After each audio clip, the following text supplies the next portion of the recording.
primero que nada, muchas gracias por invitarnos. Nos pone muy contento poder participar de encuentros así, más que nada participar de encuentros de una facu de la que venimos ambos. Yo soy Juan Cavia, soy diseñador industrial, estoy en la FADU. Armamos el estudio Garibaldi hace como 8 o 9 años y como dijo Josué, nos especializamos en señalización urbana. De hecho, de ahí nació un poco todo el proyecto y después fuimos armando un estudio ya más clásico, digamos, clásico, me refiero a que hacemos también identidad de marca, web, editorial, etcétera, etcétera, etcétera. Bueno, vinimos a hablar un poco de Ciudad Legible del proyecto y está Flor conmigo, Flor Goyenex. Sí, yo soy Flor Goyenex, soy diseñadora gráfica, bueno, también estudié en la FADU, y bueno, yo me sumé a los chicos cuando estaban arrancando con el proyecto como un año después, y ahí medio que arrancó el armado del estudio, y bueno, nacimos de esto, del proyecto que seguramente ya vieron un poco de señalización para el gobierno en la ciudad, que bueno, después les contamos un poco más. Bueno, me presento yo, soy Florencia López Arrot, soy trabajadora social, vengo de la UBA, así que, y bueno, y conmigo está Macarena, mi hermana, que es muy parecida a mí también con rulos y demás, pero bueno, tiene chicos chiquitos y a esta hora se le complicaba. Ella es diseñadora de imagen y sonido de ahí de la FADU, y en nuestros orígenes, allá por el 2013, también participaba otra hermana mía, que actualmente trabaja en Viacom y demás, también egresada de la FADU, también diseñadora de imagen y sonido. Así que, bueno, nosotros somos, sí, un estudio de comunicación que nos especializamos en que la comunicación sea fácil, simple y clara para que el usuario, sea quien sea, pueda comprenderla. Así que, bueno, después les contamos nuestro trabajo.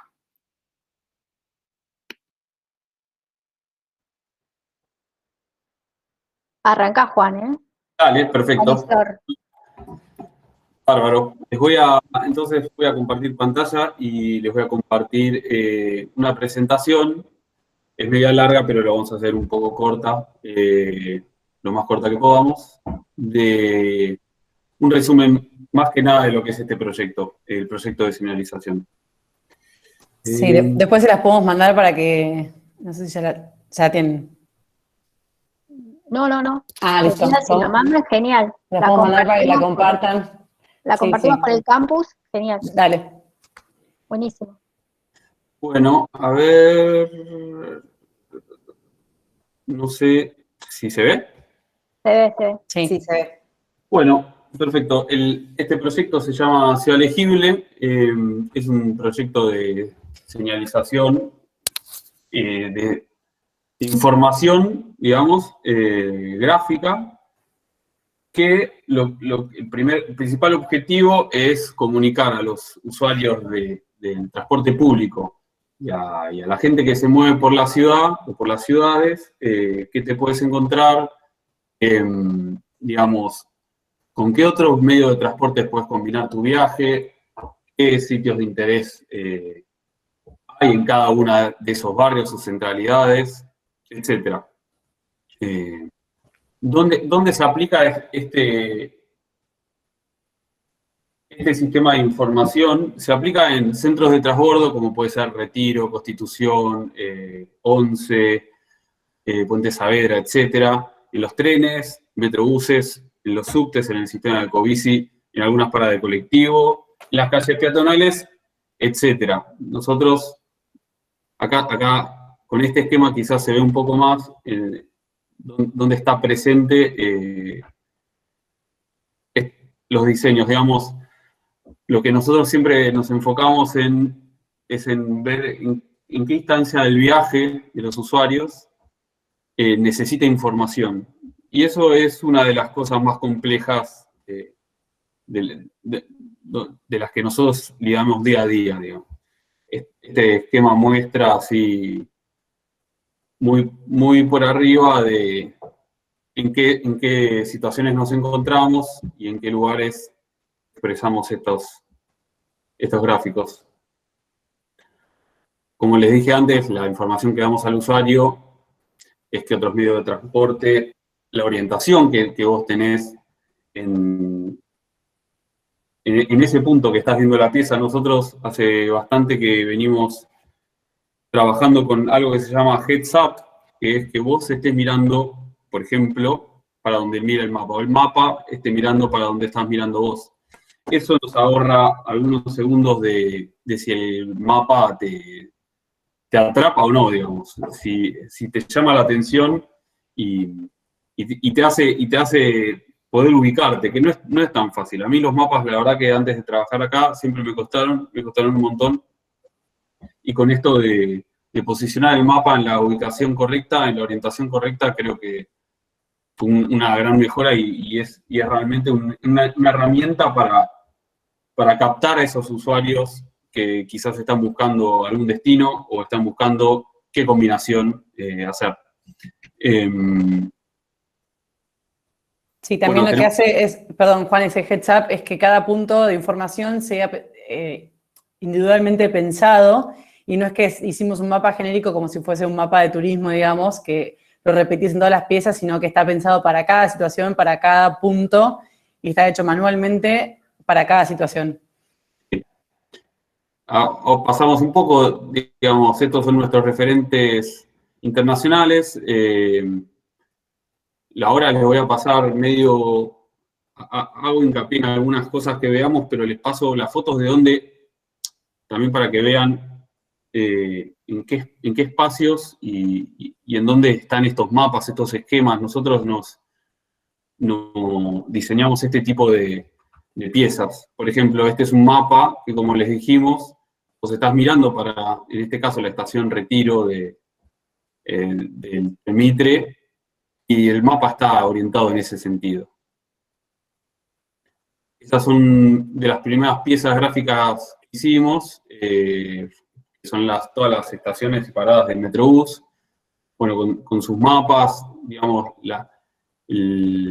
acá hay un laburo de detalle de decir, bueno, qué tipo de mapa y qué tipo de esquema y qué tipo de representación se necesita para cada uno de los espacios.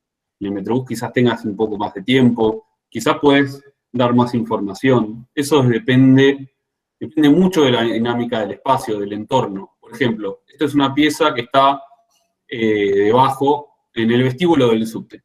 Entonces, te tiene que mostrar un poco lo que pasa arriba. Esto es un problema que lidia, es un problema mundial, de cómo mostrás, digamos, lo que pasa arriba estando en un lugar oscuro, con techos bajos, quizás mucha gente. Entonces, cada pieza se adapta a esa dinámica del entorno, del espacio. Por ejemplo, acá tenés más información, por ejemplo, de los colectivos. Puntualmente, dónde se ubican cada uno de los colectivos en esta centralidad que es el Pacífico, por ejemplo. Santa Fe y Bullrich. O Santa Fe y Juan B. Justo.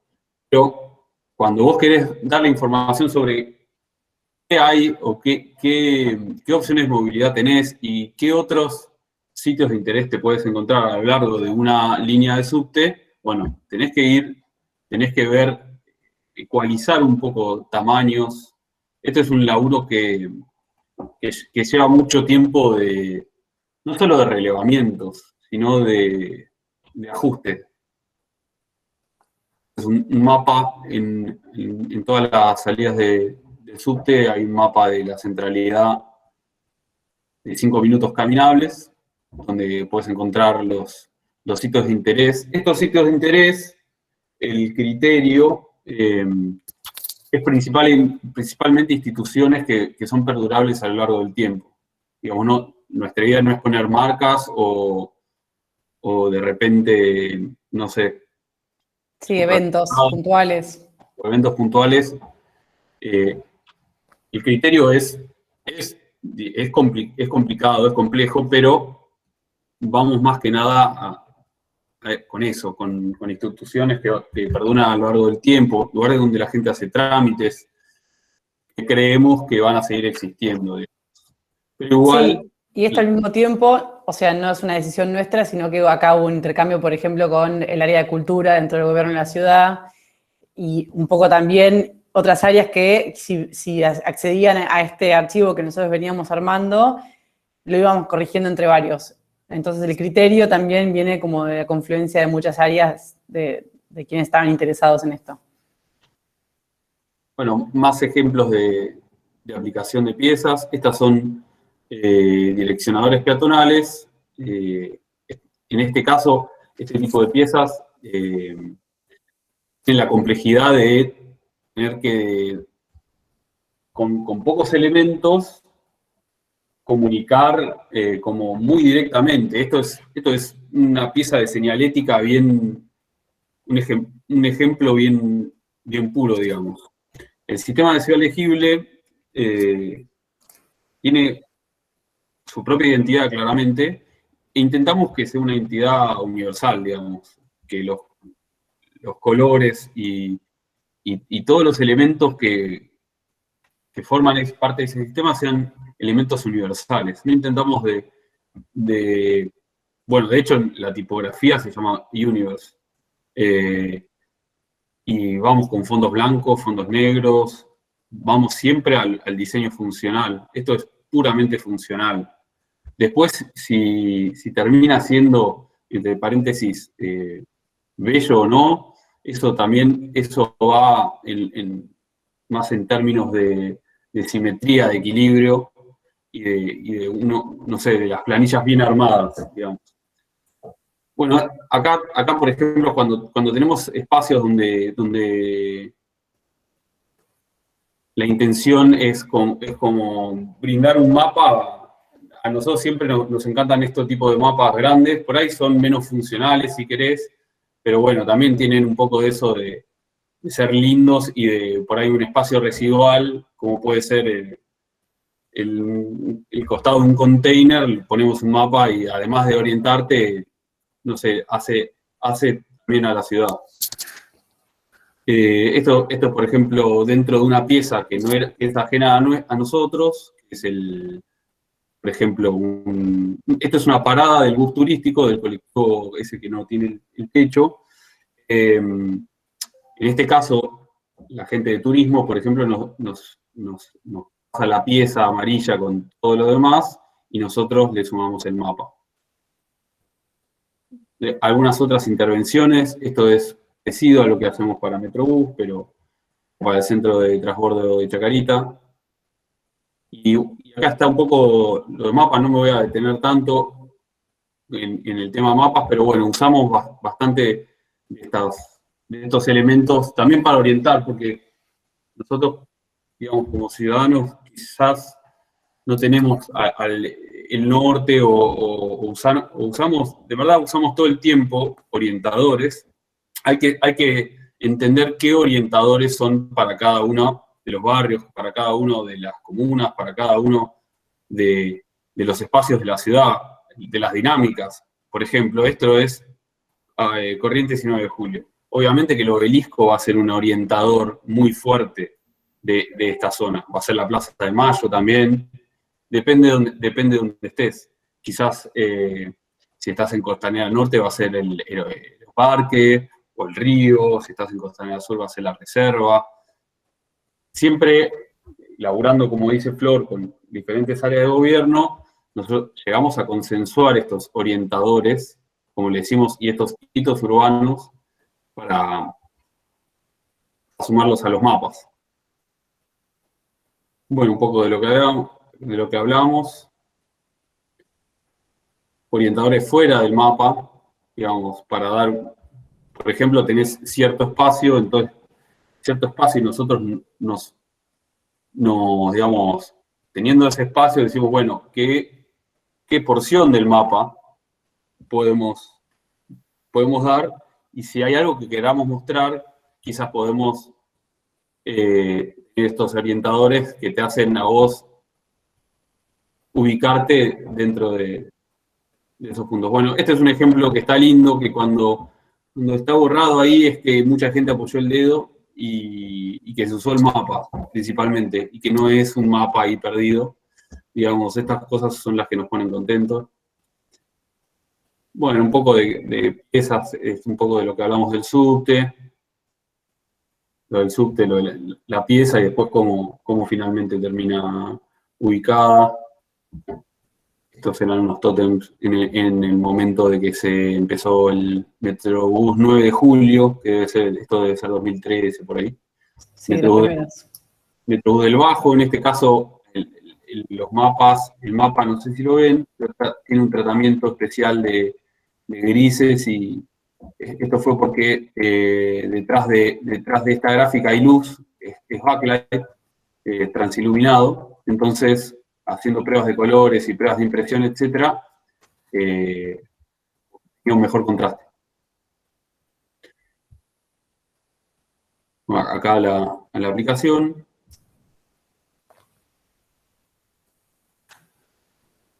Diferentes tipos de mapas. Bueno, en este caso, esto es de Retiro, que es un mapa de movilidad que te muestra, digamos, principalmente todas las opciones, haciendo bastante hincapié en los colectivos. Por ejemplo, esta geografía está modificada, está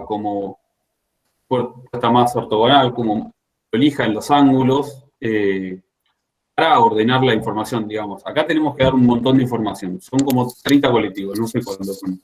20 y pico o 30. Entonces, cuando vos pones en grilla, digamos, o haces una plantilla y lo haces un poco, sí, es en prolijar la información, también en prolijas un poco la lectura. Y esto lo vimos, lo utilizamos bastantes veces cuando tenemos que dar, más que nada, mucha información.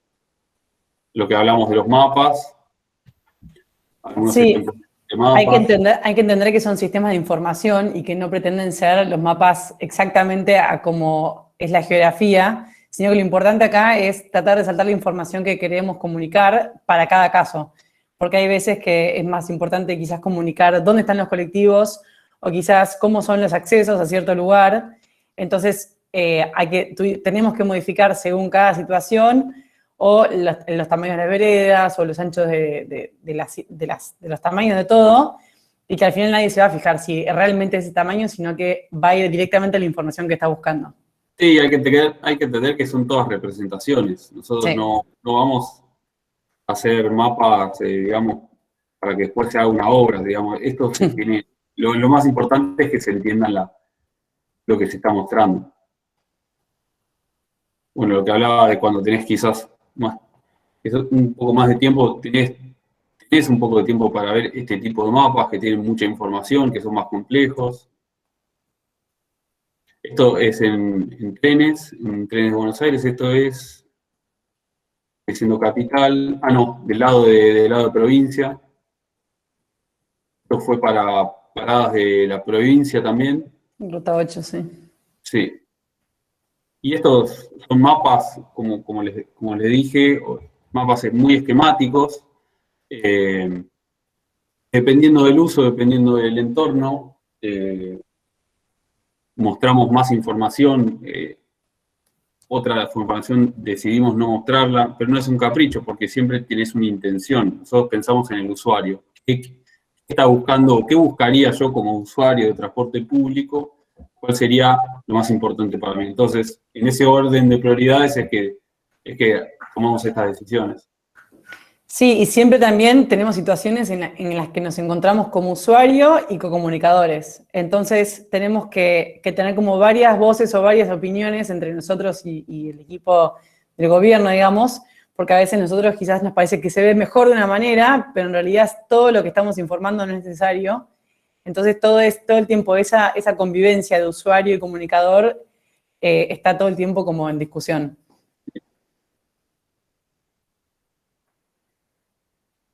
Bueno, estos son diagramas, digamos que cuando necesitas por ahí más espacio, o necesitas todavía un mensaje sea más directo todavía, recurrimos a estas representaciones que son más abstractas todavía. Por ejemplo, esta está diseñada para los subtes, donde están las avenidas principales y la red de subterráneos de Buenos Aires junto con los metrobuses. Esta está diseñada más que nada para los trenes, si bien están los subterráneos también. Digamos, el sentido de esto es que, bueno, que entre desde el Roca, de la última estación de La Plata hasta Tigre o Villarrosa, por ejemplo.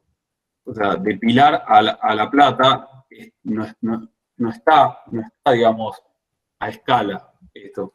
Está muy deformado también hacia el oeste, a Moreno, por ejemplo, para que pueda entrar toda esta información. Nosotros nos comprometemos a dar esa información. Después, en este mapa, no nos comprometemos a si estas distancias son, digamos, se corresponden con la realidad. De acá a acá, ¿se entiende? Sí. Otro tipo de aplicaciones, algunas propuestas por ahí que van quedando en el camino. Esta red metropolitana de transporte hoy en día están en los trenes todavía. Esto es en Retiro. Ahí se ve el ejemplo del mismo mapa aplicado a distintos soportes. Claro. Claro, estos mapas, esta pieza, dependiendo del soporte, eso es muy importante, saber qué medidas y qué es plástico, qué hay, papel, en este caso es una pantalla. Bueno, y estos, los esquemas topológicos que le llamamos, son los típicos diagramas. Por ejemplo, esta es la traza de la línea B, y un poco de lo que les había hablado. Esta es la línea D. Cuando tenés menos espacio todavía, entonces decís, bueno, lo que primero comunico es las diferentes medios de movilidad, y después, en el andén, te puedo decir los hitos urbanos. Tenés que tomar decisiones, pero bueno, van en orden de prioridad a lo que vos buscás comunicar. Esto es unas piezas para colectivos más complejas, bastante más complejas. Hay algunas que están todavía en los colectivos. Un poco de los direccionadores que hablábamos. También en la red de ciclovías hacemos este tipo de direccionadores. Siempre utilizando la misma iconografía.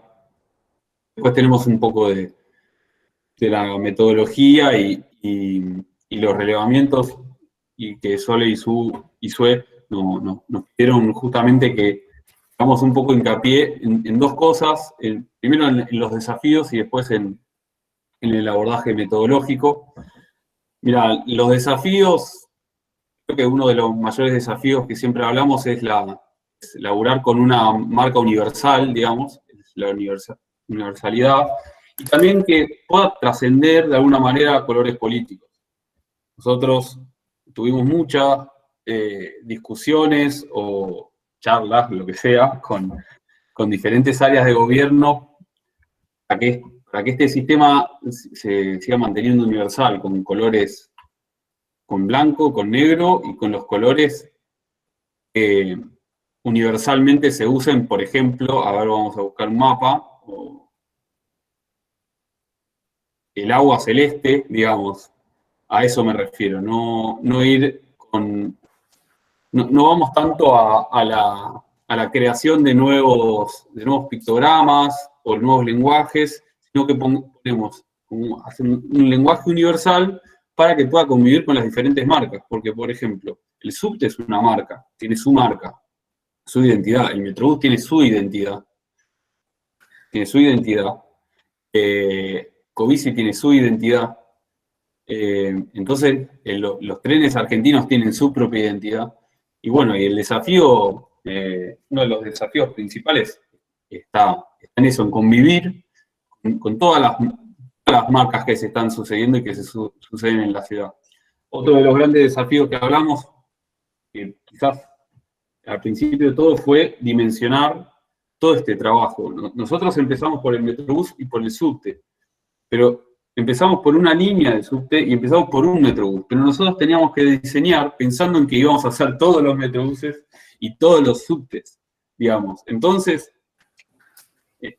no solo el orden de los archivos, no solo decidir hasta el mapa, hasta dónde, a cada uno de los mapas hasta dónde llega, qué información damos, digamos, ese fue un desafío, un gran desafío, como en poder dimensionar en el principio del proyecto, después igual te vas acomodando y el sistema se va adaptando, digamos. Sí, también nos pasó que tampoco sabíamos que, más allá de todos los Metrobús o todos los subtes que íbamos a hacer todo el resto de los proyectos que vinieron después, por lo que nos ayudó mucho para después armar lineamientos, dejar todo asentado, trabajar los archivos en capas, cosa que el equipo se fue agrandando y cualquier persona que se sumaba al equipo tenía que agarrar ese archivo y estábamos todos en paralelo trabajando para distintas cosas. Entonces,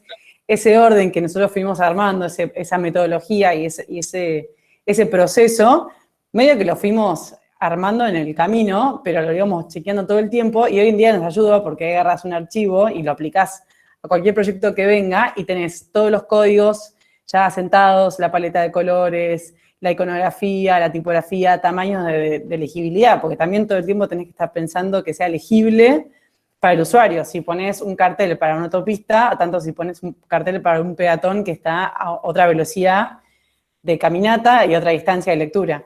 Claro. Entonces, todo ese registro que fuimos haciendo, hoy en día, obviamente nos ayuda un montón a lo que es la producción de los archivos y cualquier proyecto que arranquemos de cero. Y Juan, también, cuando dijiste esto de la marca, pensaba cuando tuvimos que, al principio trabajamos todo con gobierno de la ciudad, entonces todo más o menos estaba en sistema y se fue formando una identidad de la ciudad de Buenos Aires, pero cuando trascendimos de ahí y pasamos a lo que hicimos Trenes Argentinos, fue como la prueba de que las mismas piezas y los mismos mapas y todos los mismos códigos que habíamos hecho funcionaban para Trenes Argentinos, que pasó a tener una banda celeste, que ya tenía su identidad. Entonces, esa fue un poco la prueba de que el sistema universal estaba funcionando y el sistema pudo adaptarse a los distintos usos. Sí, bueno, estamos laburando con la ciudad de San Juan, con la provincia de San Juan, que tiene otras dinámicas, pero que se puede aplicar el sistema perfectamente. Digamos, tenemos muchos menos elementos de transporte, pero tenemos los mismos elementos en cuanto a calles, nombre de calles, dirección de las calles, alturas de las calles, digamos, los colectivos son recomplejos, nos mandamos a hacer esquemas, representaciones de toda la provincia, representaciones de zonas de la provincia, así que creo que a nivel desafío es eso, también convivir con diferentes, digamos, hablar con diferentes áreas de gobierno también es un desafío porque, digamos, muchas veces nos dicen, bueno, ustedes que hacen los cartelitos, y nosotros les decimos, pará, viste, hay un estudio atrás, digamos, damos este tiempo, tenemos que ir al lugar, tenemos que conocerlo, ver de qué se está hablando. En cuanto a los abordajes metodológicos, el abordaje, bueno, empezamos siempre por el relevamiento, que es ir al lugar. Ahí tengo unos ejemplos acá, voy a pasar rápido. Que eso con el tiempo nos dimos cuenta que era innegociable, que siempre teníamos mejores resultados con el relevamiento. Era ir al lugar, ver no sé cuánta gente pasaba, qué pasaba en el lugar, más allá de lo que tenés gráficamente para armar, qué pasaba en el lugar, cómo era el movimiento.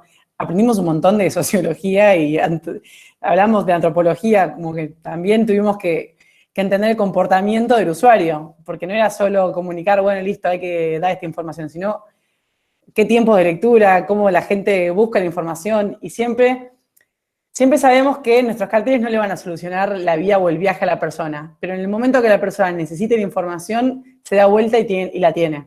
Claro. Alcance.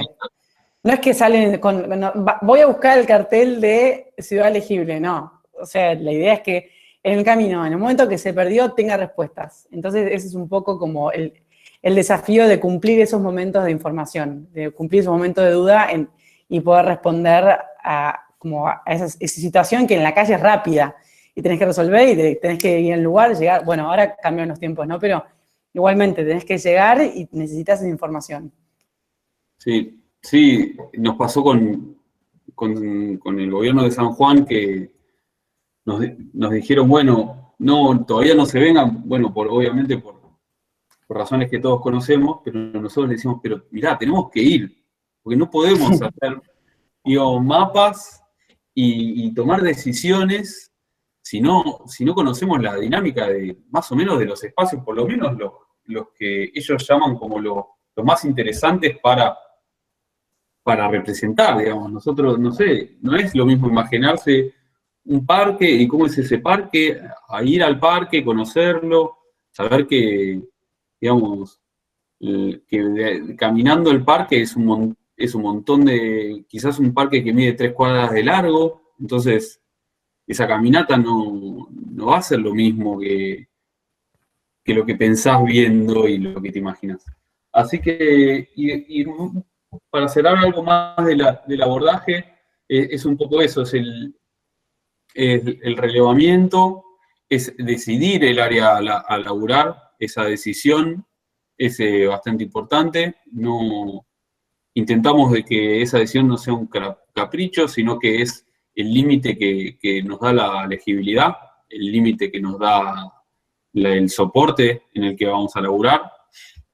Y el orden, nosotros pudimos aprender en el momento que empezamos, teníamos un diseñador gráfico que ya tenía más experiencia y nos ayudó mucho en eso, en los procesos que tenés que seguir y en el armado de los archivos. Piensen que quizás hay, de Ciudad Legible hay más de 1000 archivos, digamos, más de 1000 piezas gráficas, o seguramente sean más. Más, seguro. Para vos poder, digamos, manejar eso, siendo la ciudad dinámica, porque la ciudad no es estática, es dinámica. Entonces, cada uno de los cambios va a modificar muchas de las piezas de las que nosotros laburamos. Seguramente hay momentos en el que nosotros estamos dando información un poco desactualizada. Intentamos de que ese un poco sea cada vez menos y que siempre esté actualizada, porque, como digo, la ciudad cambia, se agrega una nueva estación de subte, por ejemplo, o lo que sea, hay un nuevo metrobús, ahora hay un bajo nivel en no sé dónde, y eso todo se tiene que comunicar. Así que creo que en resumen es eso, Flor, no sé. No, que un poco lo que hablábamos antes es que, bueno, nosotros somos multidisciplinarios. Juan es industrial, yo soy gráfica, otro de los chicos es publicitario y otro es gráfico no de la FADU. Y nos pasó mucho que no nos limitamos a lo que nosotros habíamos estudiado, sino que a partir del proyecto, como empezamos a pensar desde otro lugar y cada uno aportando su mirada, de repente nos encontramos en situaciones que Juan podía resolver algo de soporte. Por ejemplo, teníamos que pensar una pieza para un lugar que estaba raro, o que había que pensar dónde, por ejemplo, en los direccionadores peatonales, que es un pedazo de chapa, que el plegado, que el tipo de impresión, que el tipo de, bueno, todas esas cosas quizás él traía como su lado, y de la parte gráfica lo resolvíamos como en conjunto. Y que hoy en día, después de 8 o 9 años trabajando juntos, yo ya puedo como dar opiniones o quizás tener esta mirada industrial sin, o sea, entenderla, digamos. La última palabra quizás la da Juan, y Juan ya se pone a diseñar piezas gráficas porque ya tiene como viste, los lineamientos, todo el concepto de la marca, digo, al sistema Ciudad Legible, ¿no?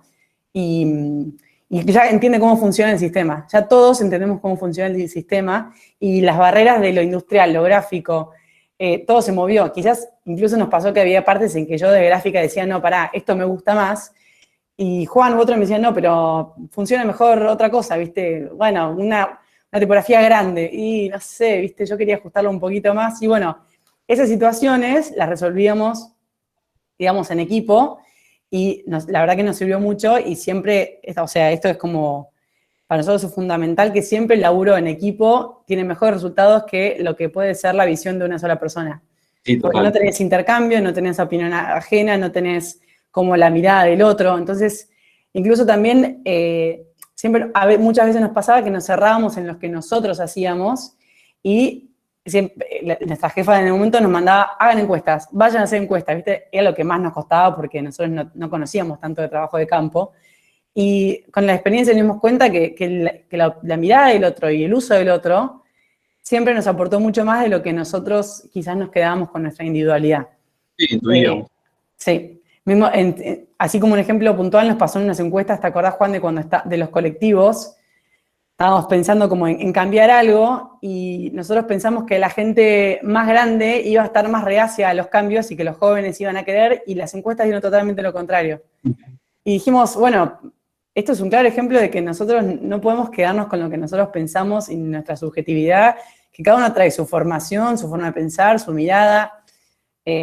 Así que eso como que es un abordaje que tenemos muy fuerte todo el tiempo para cualquier proyecto, no solo para lo que es la señalética de la ciudad. Sí, lo aplicamos, digamos, a diario. Pero Sí. bueno, esto fue un poco el resumen y la presentación de Ciudad Legible. Espero que les nutra. Muchas gracias. Buenísimo. Muchas gracias a ustedes. Gracias. Y genial, genial.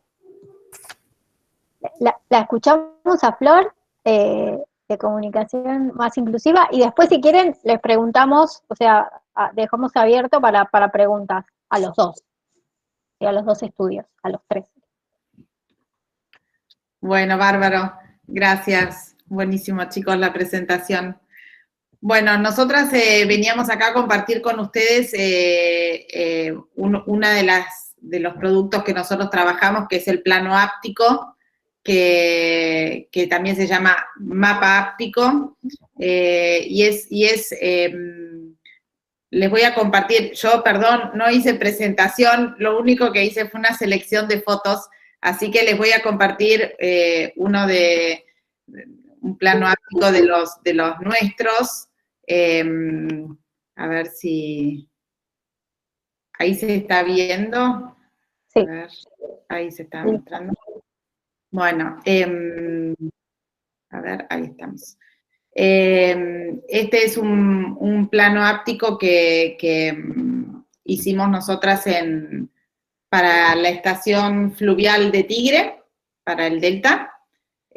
Como verán, es un plano en donde, bueno, conviven varios idiomas, convive el braille con el idioma en tinta, también convive... Estamos viendo el que dice Museo Casa de Ricardo Rojas. Ah, perdón, entonces, ahí está, ahí lo vemos, perdón. No. ¿Lo ven ahora o no? No. Espera. Sí, el museo. Espera un minuto, que vamos a ver. Dale. Ay, Dios. Yo agradezco mi profesión de trabajo social y odio la tecnología, chicas. La odio totalmente. ¿Ahí se ve o no? A ver.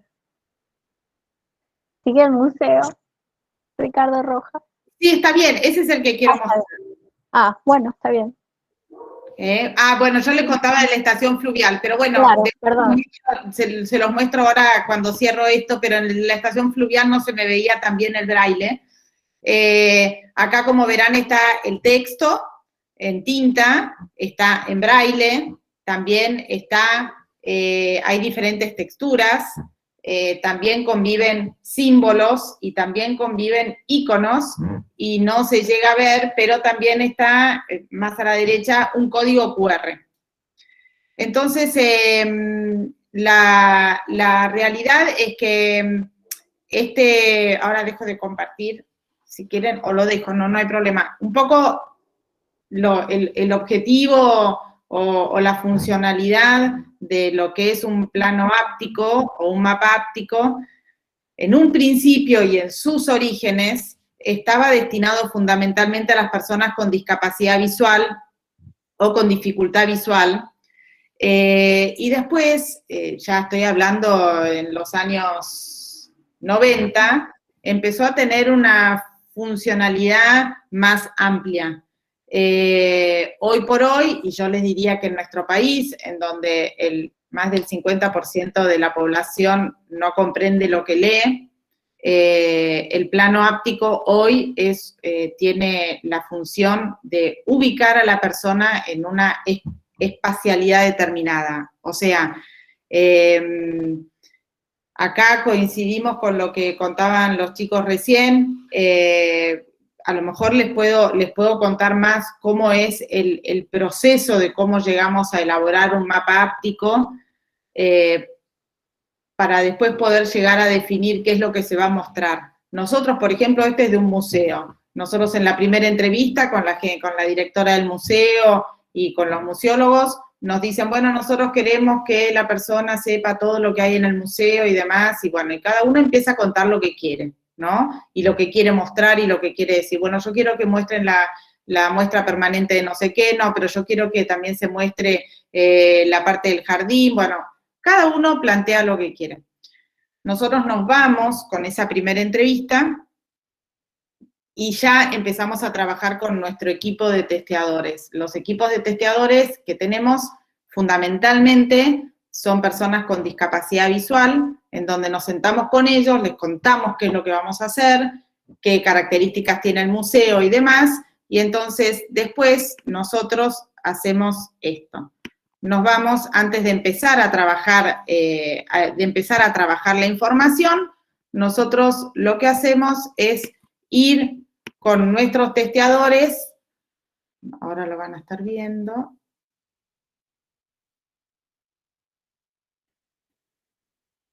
¿Ya lo están viendo? Sí. Nosotros vamos con nuestros testeadores, que acá, en este caso, es Carlos, que Carlos es una persona con discapacidad visual total, y hacemos el recorrido y hacemos la segunda entrevista. Entonces, nosotros recorremos, este es el Museo Histórico Nacional, entonces Carlos con nosotros recorre todo, vuelve a escuchar todo lo que nos dice el director del museo, el museólogo y toda la situación, y él empieza a hacer las preguntas como para empezar a ordenar la información. Y generalmente las preguntas tienen que ver con qué quieren que el visitante se lleve después de recorrer, cuáles son los aspectos que podrían no contar, y después él ya va más por cuáles son los lugares a donde sí o sí ustedes quieren que la gente entre. Esos son como los grandes temas que, por ejemplo, se ven en un museo.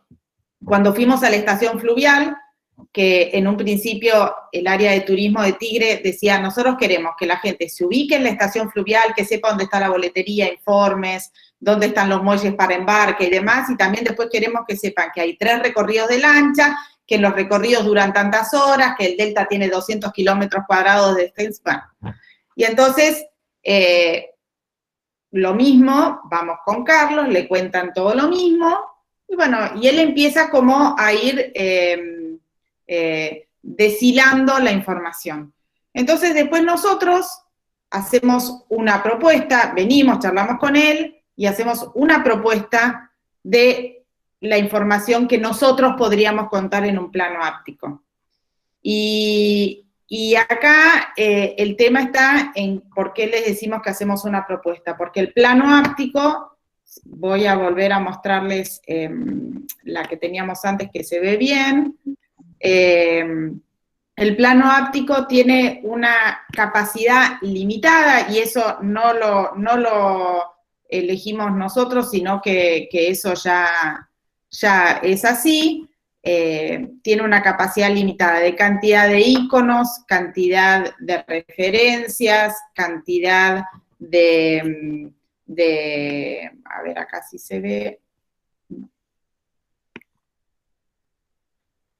Bueno, y pongo esta foto para esto, hay una cantidad de información que nosotros podemos poner. ¿Por qué? Porque en el proceso en que una persona está leyendo, tiene que ir memorizando.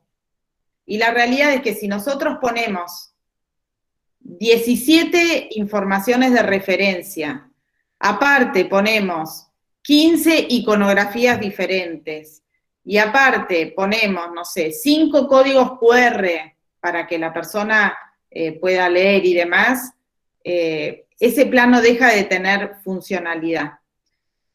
Entonces, la realidad es que nosotros, eso ya está establecido, más o menos se puede usar entre 5 y 6 símbolos, se puede usar entre 6 y 7 iconos, se puede usar entre un máximo de 10 referencias. Y aparte también tenemos otro tema, que es el tamaño del plano en el que nosotros podemos volcar esa información, la superficie del plano, que fundamentalmente es 60 centímetros o 70 de profundidad, que es el largo del brazo, que es desde el inicio hasta el final, y en los planos van en un plano inclinado de más o menos 30 grados de inclinación, y después con el barrido que puede hacer un brazo, que más o menos como máximo se puede llevar a 80 centímetros, 1 metro a mucha extensión. Entonces, también ocurre eso. Y después, si a esto le tenemos que sumar que el braille tiene un único tamaño, que es más o menos un Arial 24, entonces, y que aparte el braille no solamente ocupa el lugar de la letra, sino que si yo tengo que explicar que es una mayúscula, agrego puntitos. Si yo tengo que explicar que hay un acento, agrego puntitos. Si tengo que explicar que es un punto aparte, agrego puntitos. Entonces, el braille tiene una extensión en donde, bueno, la realidad es que si suman todas estas cuestiones, todas estas variables que tenemos que combinar para que esté, bueno, ahí empiezan los problemas con el cliente. Porque ahí es donde empezamos nosotros a decir, bueno, nos pasó en el Cabildo, por ejemplo, esto es en el Cabildo. El Cabildo, ellos querían un único plano áptico en la planta baja, al lado de informes, en donde estuvieran representadas las dos plantas. Y la realidad es que era tanta la información que había, que nosotros tuvimos que decirles, tienen que hacer 2 planos ápticos, uno en planta baja y uno en el primer piso. Y la realidad es que no, porque no se puede, hagámoslo igual de la otra forma, y ahí es donde nosotras empieza como nuestra decisión de ser medio una organización o una empresa B, en el sentido que nosotros, con mi hermana, tomamos el compromiso de no hacer ninguna pieza que no cumpla con el acceso universal. Entonces, nosotros en el caso en el Cabildo, dijimos que nosotros un único plano áptico dividido en 2, no lo con las 2 plantas en un solo plano áptico, no lo hacíamos. Que bueno, que les agradecíamos la oportunidad, pero que no lo íbamos a hacer. Entonces, bueno, la realidad es que, por suerte, siempre termina funcionando la situación y hacer eje en el tema de la accesibilidad y de la inclusión, a nosotros siempre nos resulta y la gente termina entendiendo. Entonces, bueno, nosotros llegamos a lograr todo este acuerdo de qué vamos a mostrar, qué no, qué referencias, qué íconos y demás, y por ejemplo tratamos de maximizar la información. Acá empieza la negociación con el cliente. Por ejemplo, si en los museos, acá ustedes ven que hay una estrellita, ¿no? Ahí sobre la parte amarilla. A lo mejor, en este caso, los museólogos querían decir que ahí había piezas importantes. Entonces, acá en este caso era una imprenta manual. Después en planta baja teníamos el aljibe, teníamos, no sé, había varias piezas. Entonces, nos decían, bueno, entonces, ¿que no podemos poner ninguna? No, sí, podemos buscar un símbolo que represente a objetos importantes. Entonces, nosotros resolvimos este tema llenando los planos ápticos de estrellitas y poniendo una única referencia que decía objetos importantes u obras destacadas. Entonces, a veces se resuelve la información haciendo bolsones de información representados por un icono.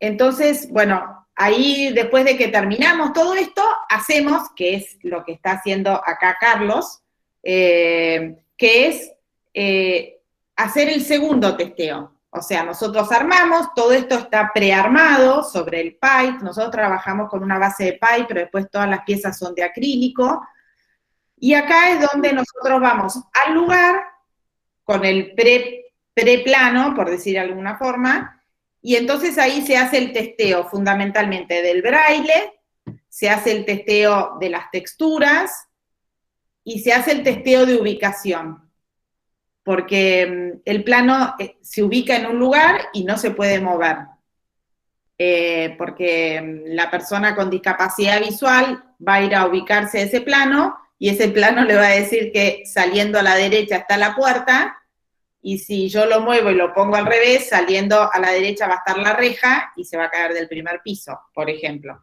Entonces los planos ápticos se ubican de una forma y no se pueden mover. Una vez que realizamos este testeo, en donde casi siempre tenemos observaciones, nosotros volvemos, armamos todo y después hacemos el testeo final con el usuario nuevamente, en donde vamos y se testea fundamentalmente la ubicación.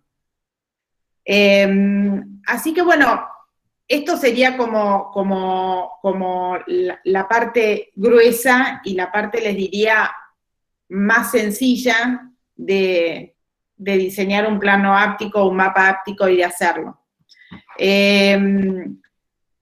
La parte que más nos cuesta trabajar con nuestros clientes, que son museos, teatros, hicimos el plano áptico para el Teatro Nini Marshall en Tigre, el Pepe Soriano, perdón, en Tigre, ahí también pusimos los aros magnéticos para las personas que usan audífonos, bueno, hicimos la señalética y la cartelería y folletería, bueno, y demás. Lo que más nos cuesta entender es que, no a nosotros, sino que los clientes entiendan, es que nosotros lo que proponemos es un sistema de comunicación accesible. De nada sirve que haya un plano áptico al lado de la entrada de un lugar o al lado de la mesa de informes, si no hay nadie de la empresa o del teatro o del museo que esté atento a acompañar al usuario en el uso. Porque la accesibilidad y la inclusión plena no existe. Como decían los chicos recién, la comunicación que satisfaga a todo el mundo, la señalética que satisfaga a todo el mundo, no existe. Por eso es fundamental el entender que el usuario es el eje, es el centro, y que siempre va a necesitar, la mirada de un otro, ¿no? Sobre todo cuando estás hablando de una pieza como un mapa áptico, en donde fundamentalmente el usuario principal es una persona con discapacidad visual. Después tiene como el otro objetivo de concientizar, digo.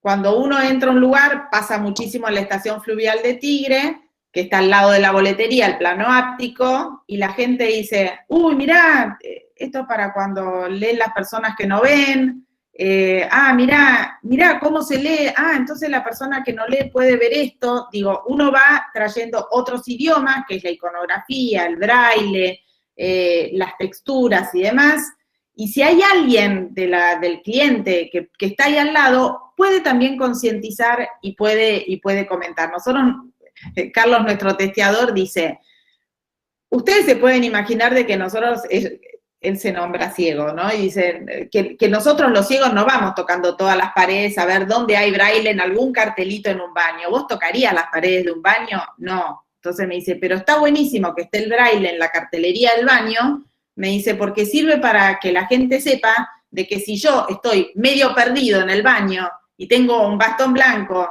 y tengo mis anteojos y me veo medio perdido, si ven el braille, a lo mejor dicen, a lo mejor este pibe no ve. Entonces, bueno, me dice, sirve para concientizar. Así que me dice, no es, él dice, brailear por brailear, no hay que meter braille en todos lados. Hay que meter braille en lugares estratégicos.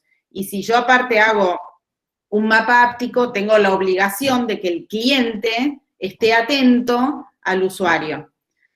Después el plano áptico sirve, como les decía antes, para absolutamente todos los usuarios.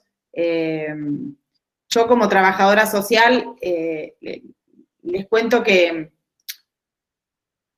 me salgo un poco de los planos, pero para que vean el tema de la comunicación inclusiva. Yo voy 2 mañanas a una organización social que trabaja en Bacalari, en una zona muy, muy carenciada, con mamás que tienen niños menores de 5 años que están desnutridos. La brecha tecnológica y la falta de acceso a las cuestiones tecnológicas, ni les explico cómo es. De 50 madres tenemos solamente 3 que tienen celulares sin las pantallas rotas. Y hoy todo se hace en formato digital. Han nacido bebés en la pandemia y hasta ahora, y estos bebés, las madres no saben cómo sacarles el DNI, porque para ingresar al RENAPER, para sacar el DNI, primero que es chino básico ingresar a la página del RENAPER, después solamente para ingresar tenés que poner el número de trámite. Yo hasta que supe que el número de trámite eran esos numeritos chiquititos del DNI, lo aprendí con el permiso de circulación. Pero digo, ¿no? Aparte que tenés que ver muy bien para poder verlo, aparte, no importa. Pero lo que me refiero es que hoy facilitar bueno, esto de las madres, o sea, vienen a que yo las asista a ingresar al RENAPER para poder ingresar los datos, y por ejemplo, en un momento que hay que subir una foto del DNI de la mamá, dice examinar, y la mamá me dice, Florencia, es que yo hasta acá llegaba, pero dije, lo tiene que hacer la médica, porque la médica me tiene que examinar.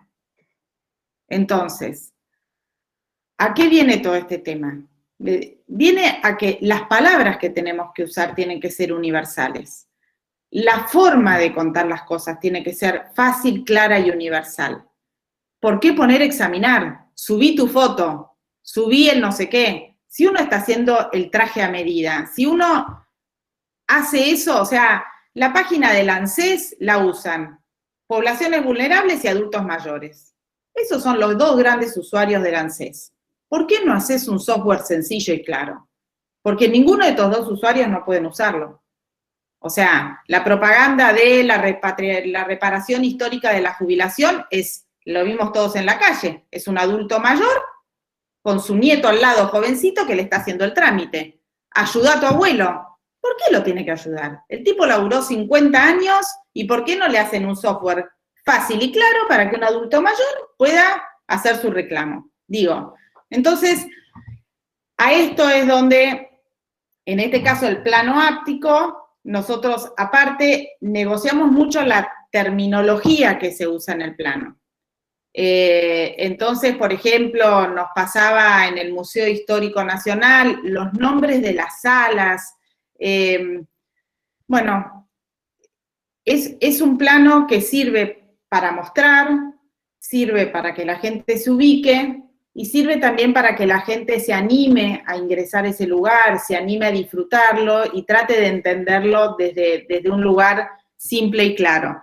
Y después, bueno, la realidad es que cuando preguntaban las partes de los métodos, coincidimos con los chicos del estudio que nosotras, sí, siempre trabajamos con la misma metodología, se hace una visita primero de nosotros con el cliente, después viene el primer testeo y el recorrido, después armamos las cosas, el cortar las piezas, las hacemos todas juntas, porque antes cortábamos por etapas en los testeos y después el ensamblado se complica, eso es más técnico.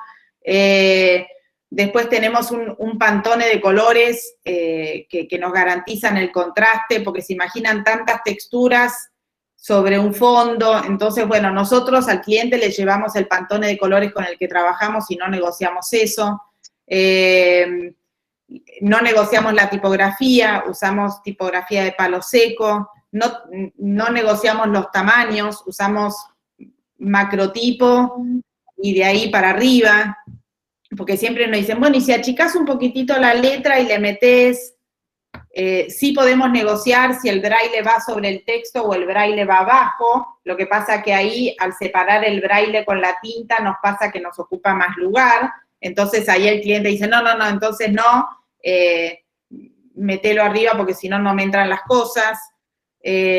Así que bueno, nosotros sí hemos instalado un método y bueno, ya llevamos hecho más de 12 planos ápticos y a lo mejor con suerte, ayer estuvimos ya avanzando un poquito, empezamos con los parques nacionales también, que ahí es todo otro desafío que lo empezamos a tener con el Delta, que es cómo mostrar la espacialidad de 200 kilómetros cuadrados en un lugar, en un plano. Entonces ahí sí es como que decimos, se respeta una escala, pero no exacta, y ahí nosotros no adherimos al uso de lupa, como decir, bueno, de este lugar vamos a mostrar esto, sino que hay que elegir qué mostrar. Digo, no sé, estábamos la vez pasada hablando del Parque Nacional Lanín, no sé qué, bueno, y decían, bueno, pero entonces se va a mostrar esto solo,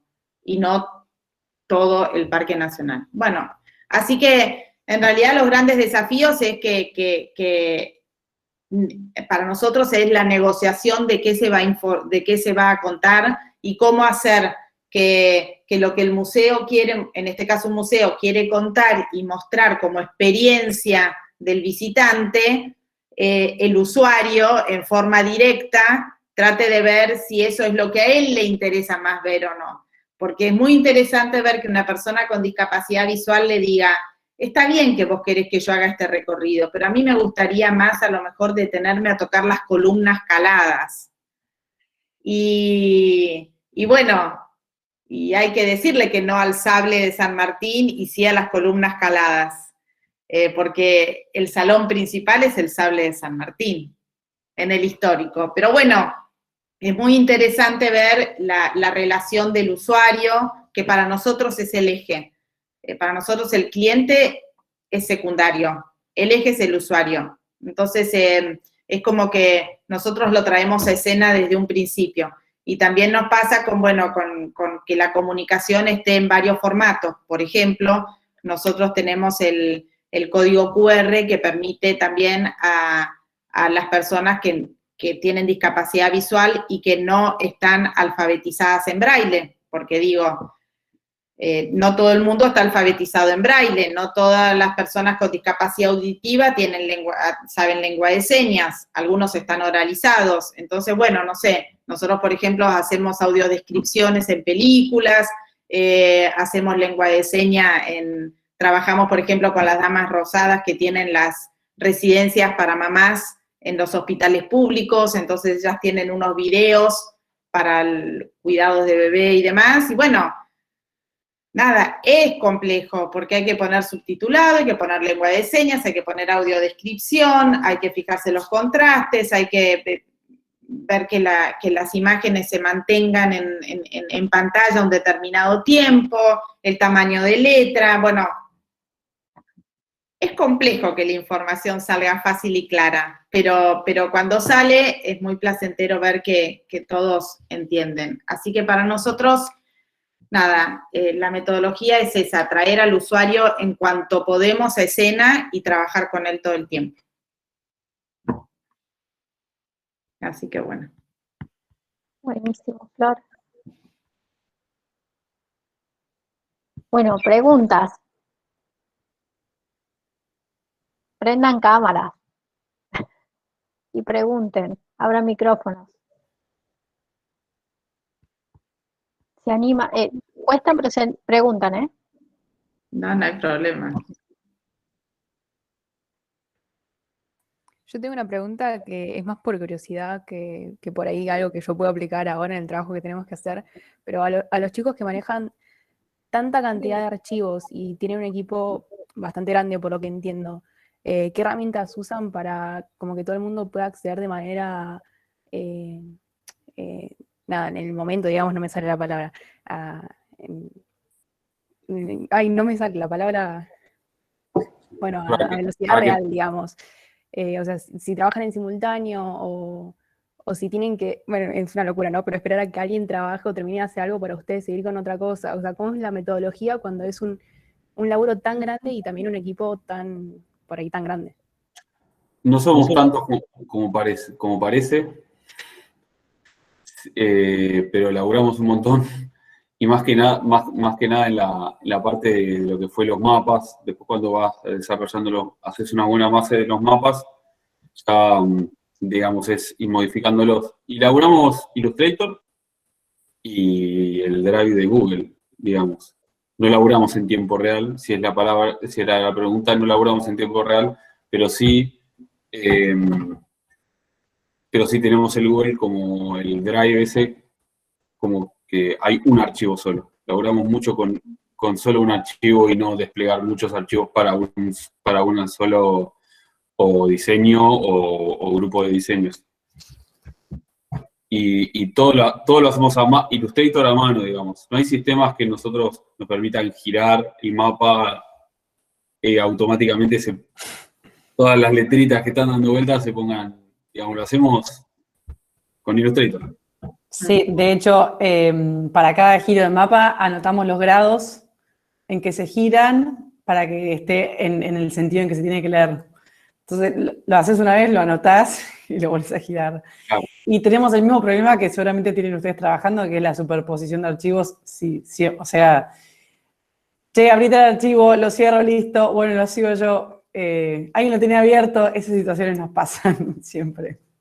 Pero no hay nada mágico, o sea, usamos el Illustrator con el Drive y te fijas siempre los horarios en que se actualizaron, no mucho más.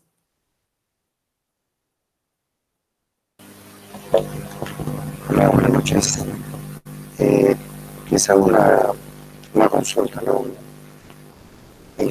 Hablaban de la dinámica, ¿no?, de cada locación, de cada ciudad, y hablaban con respecto a los tiempos de lectura de la gente. ¿Ustedes tienen en consideración la edad de esos lugares, dentro de lo que es la dinámica y la situación en un lugar donde puede haber mucha más gente joven que transita o de más edad? Sí, intentamos, digamos, también intentamos intervenir en la posición de la gráfica, en la legibilidad, no solo en el tamaño.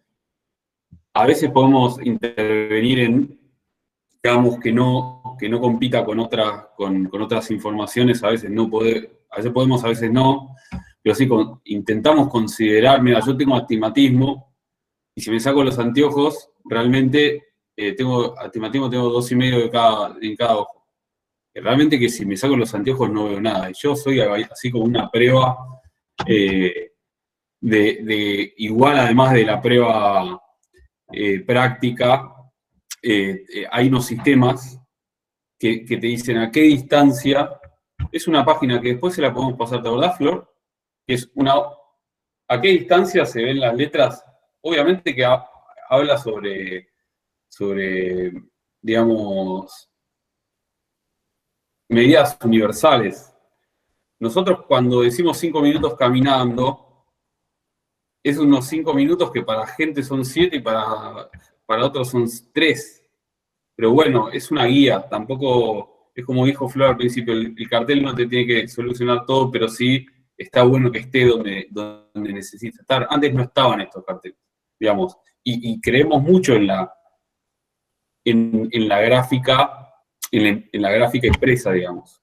Pues, si bien o la gran mayoría de la gente se mueve con celulares, la gráfica te da también primero que te da contención al viaje que estás haciendo, te da como una confirmación de ese viaje, y también, creemos que tiene que estar acompañado, digamos, es una herramienta más de la información que se puede brindar en un viaje, por ejemplo, o en una caminata, o andando en bici. Pero sí, de hecho también los colores, comprobamos que para la gente que tiene daltonismo se pueden, hay contraste también para poder entenderlo. Sí, de hecho, en la primera intervención que hicimos en Microcentro, que era todo el proyecto de direccionadores peatonales, éramos un grupo de 6 o 7, no me acuerdo, y nos dividimos como en correderos. caminamos todos a distintas distancias para después más o menos hacer a distintas velocidades para después hacer un promedio. Y después eso también lo chequeamos con las distancias que propone Google y nos dimos cuenta que Google hace ese promedio, que toma como un mínimo y un máximo, hace un promedio de que levanta toda la información, ¿viste?, de algoritmos y que es un aproximado. Pero no solo está, o sea, se tiene en cuenta, uno no es que va caminando y no frena para ver la información, sino que son como los tiempos de lectura en que se encuentra con la pieza y no es lo mismo, por ejemplo, una pieza en la calle con una pieza en el andén del subte en que vos tenés un montón de tiempo para esperar el subte y en todo ese tiempo podés usarlo leyendo la información. Lo mismo cuando salís del subte, que la gente te empuja y capaz que tiene la misma velocidad un joven que alguien más grande, porque es el empuje de la gente. O sea, en realidad es más como, ahí se tienen en cuenta los tamaños de las tipografías y qué cantidad de información se pone, más que el tamaño de la información, sino cuánto. Bueno, no, si lo importante son los colectivos, bueno, solo las banderitas, las 2 referencias más y listo. Entonces, un poco, esos son los tiempos, no tanto del ritmo de la persona.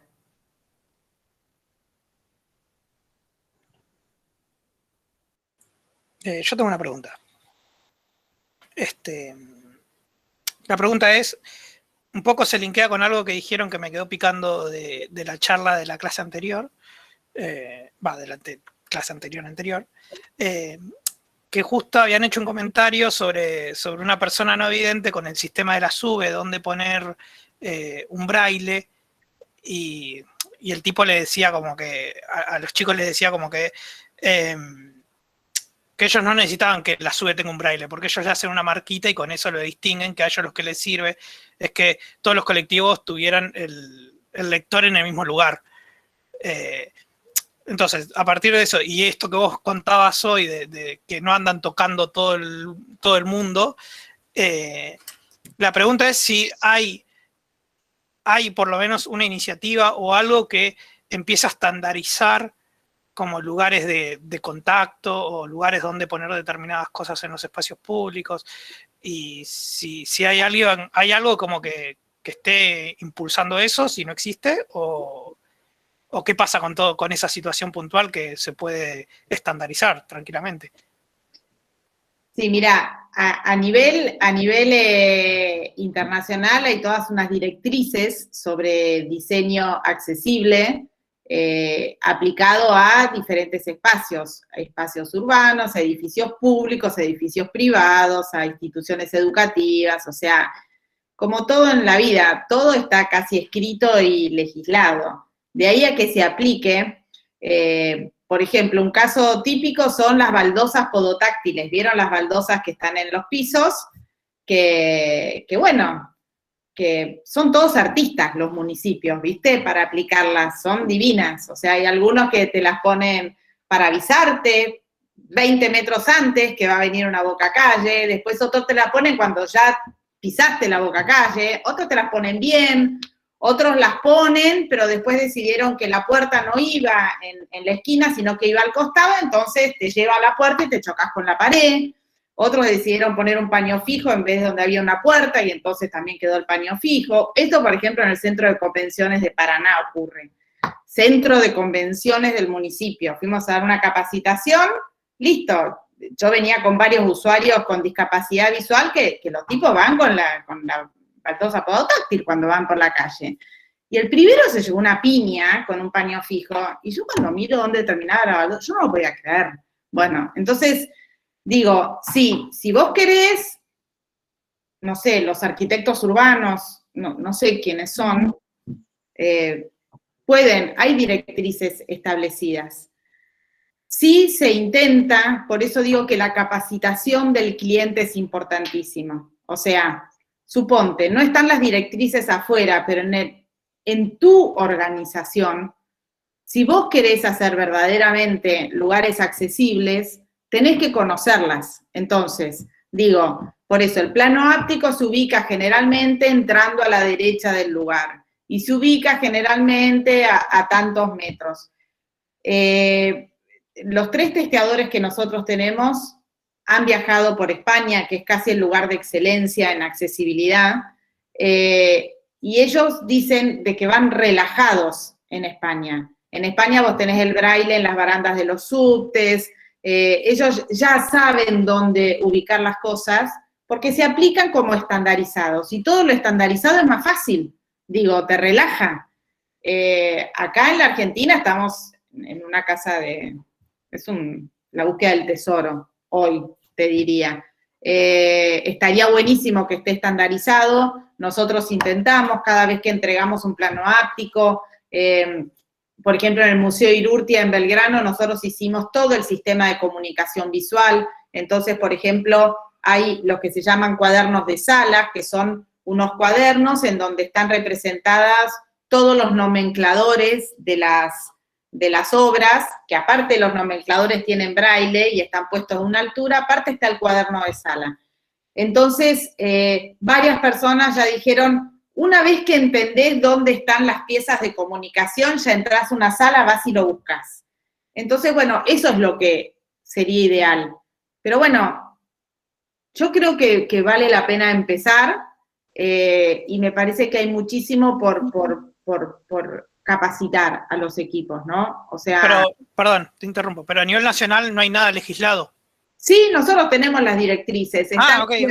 Sí, nosotros tenemos la Convención de los Derechos de las Personas con Discapacidad, es del año 94, está en la Constitución.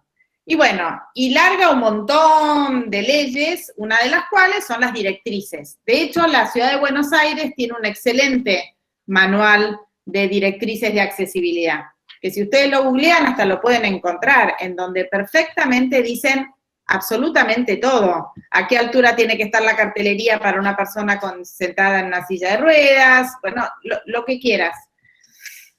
Después está la aplicación. Pero sí, leyes tenés un montón, por eso. Es una ley nacional. Los museos nacionales ya hace 2 años tienen su ley nacional de accesibilidad, en donde también te dicen cómo tenés que ubicar absolutamente todo, cómo tienen que ser las audioguías, bueno, todo lo que se te ocurra que hay, está legislado. Está legislado, por eso te digo, a nivel internacional y a nivel nacional.